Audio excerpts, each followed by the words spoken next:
Dans cette vidéo, on va découvrir l'instruction if-else. Cette instruction va permettre de coder une logique du genre si ceci arrive, alors faire cela, et sinon faire ceci. On va écrire un programme qui utilise une instruction if-else. Le programme va définir une variable x, par exemple x égale 50. Cette variable sera affichée, puis le programme testera si x est plus grand que 42, et il affichera le message plus ou le message moins, selon que x sera plus grand ou plus petit que 42. Donc partons de x égale 50 par exemple, affichons x et passons au test. On teste donc si x est supérieur à 42, et dans ce cas, on affiche le message plus. Donc sinon on affiche moins, c'est la partie else, puis on quitte donc l'instruction if-else et on affiche le message de fin. Donc on va tester, en validant donc on obtient bien plus, on va changer x en 40, on teste et on obtient bien moins. On peut améliorer le programme en choisissant x aléatoirement. Donc pour ça, on va importer du module random la fonction randint qu'on avait vu dans une vidéo précédente. On choisit donc x, disons, entre 1 et 90. Et on lance l'exécution. Donc on a obtenu x égale 64. Et on peut lire effectivement le message plus. On va faire un nouveau test. Donc je revalide le code. On a obtenu 20 et c'est bien moins que 42. Parlons de la syntaxe et de l'exécution d'une instruction if-else. Une instruction if-else commence exactement comme une instruction if et suit les mêmes règles d'indentation. Une fois que le corps de l'instruction if est écrit, dans notre exemple c'est print plus, il faut passer à la ligne, désindenter avec la touche retour arrière, et écrire le mot-clé else pile à la verticale du mot-clé if. S'il y a un quelconque défaut d'alignement entre les deux, le code ne marchera pas. On écrit immédiatement après le mot else les deux points et on n'ajoute rien d'autre. En particulier, on n'écrit pas quelque chose du genre else x inférieur à 42 deux points, qui est d'une part incorrect, le code ne marcherait pas, et inutile puisque else signifiant sinon, Python sait exactement quelle est la condition qui est implicite. On passera une ligne après les deux points du else. L'éditeur placera automatiquement le point d'insertion à l'endroit où vous devrez écrire votre code pour le corps du else.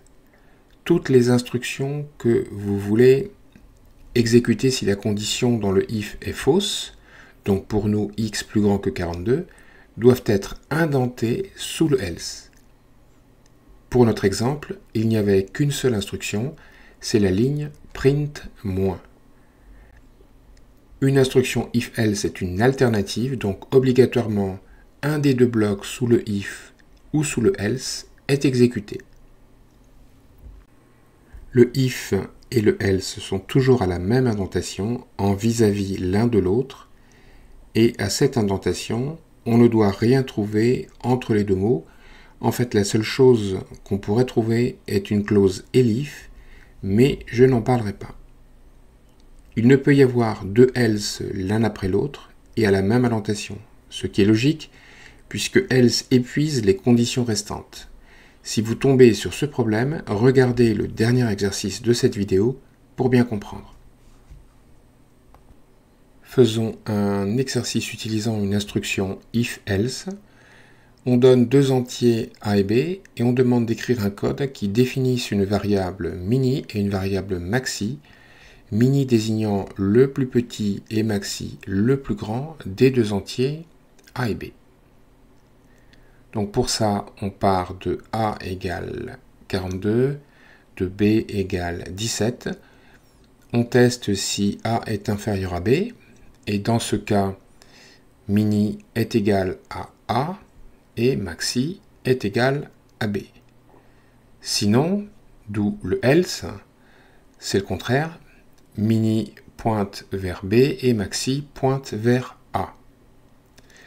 Donc on affiche A et B, puis en dessous on va afficher proprement mini, et en dessous encore on va afficher lisiblement maxi. Et donc on adapte le code et on va tester. Donc en validant, on obtient bien que mini est égal à 17 et que maxi est égal à 42. On va changer B en 60.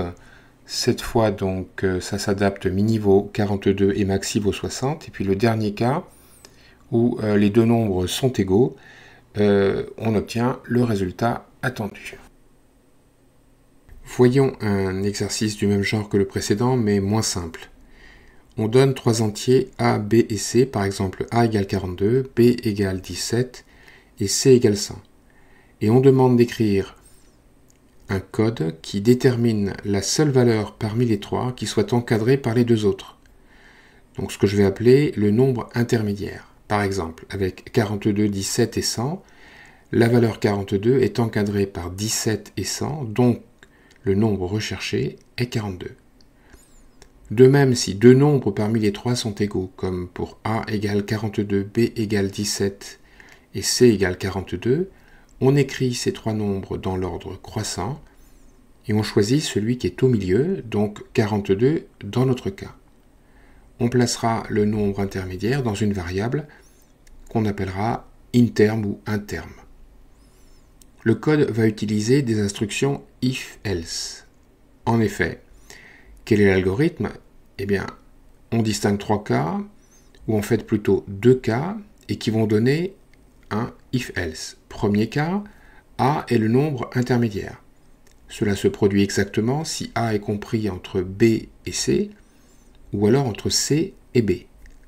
Deuxième cas, il correspond au else du if précédent, le cas où ce n'est pas A le nombre intermédiaire.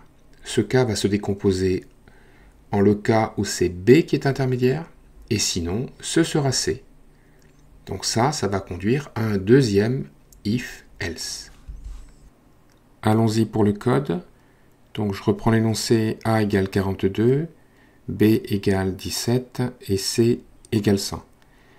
Donc première possibilité, si A est intermédiaire, c'est-à-dire que ça se décompose en deux cas, ou bien B est à gauche de A et C est à droite, ou bien c'est l'inverse, c'est-à-dire que C est à gauche de A et B est à droite. Dans ces cas-là, la variable interme, vaudra A. Sinon, eh bien, il y a deux cas possibles. Premier cas, c'est que B est intermédiaire. Donc je teste si B est compris entre A et C dans cet ordre, ou dans l'ordre inverse avec C à gauche et A à droite. Dans ces cas-là, la variable interme va pointer vers B.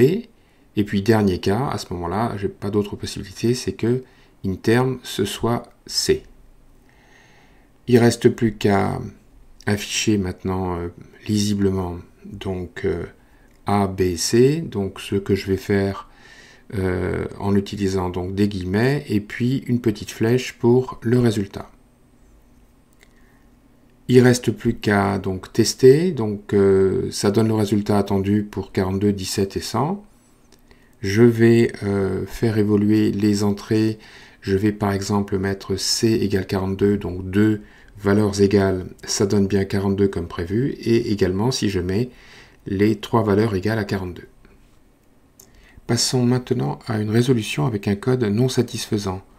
Ce code va bien montrer la différence entre une suite de if et une suite de if-else.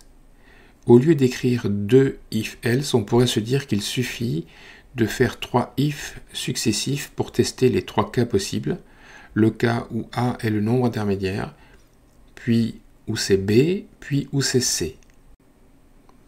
Donc je copie le code précédent, je le colle et je vais le modifier. Donc je retire le else, je mets les if au même niveau, je réindente, je copie le deuxième if et j'écrase avec ça le else et je mets à jour pour que ce soit C, la variable, enfin le nombre intermédiaire.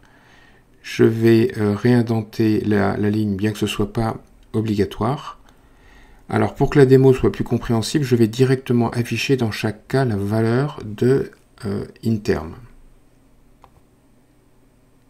Donc j'efface le dernier print là, et je vais remplacer donc dans chaque cas par un affichage de la valeur de InTerm.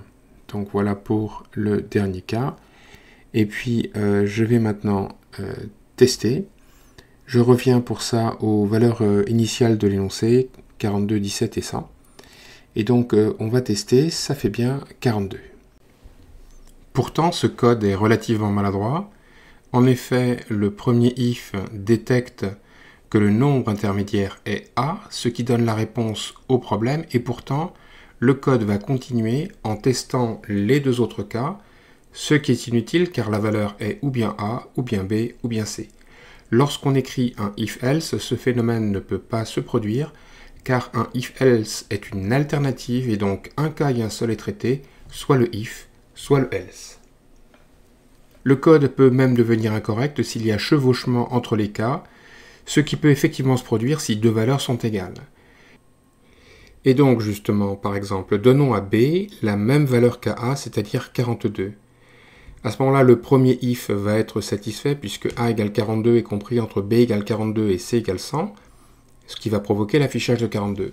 Mais le deuxième if est aussi satisfait puisque B égale 42 est compris entre A égale 42 et C égale 100. Ce qui provoque un deuxième affichage, comme on peut le vérifier en lançant l'exécution. Or, c'est absurde, bien évidemment, puisqu'on demande la valeur comprise entre les deux autres, et donc une seule réponse est attendue.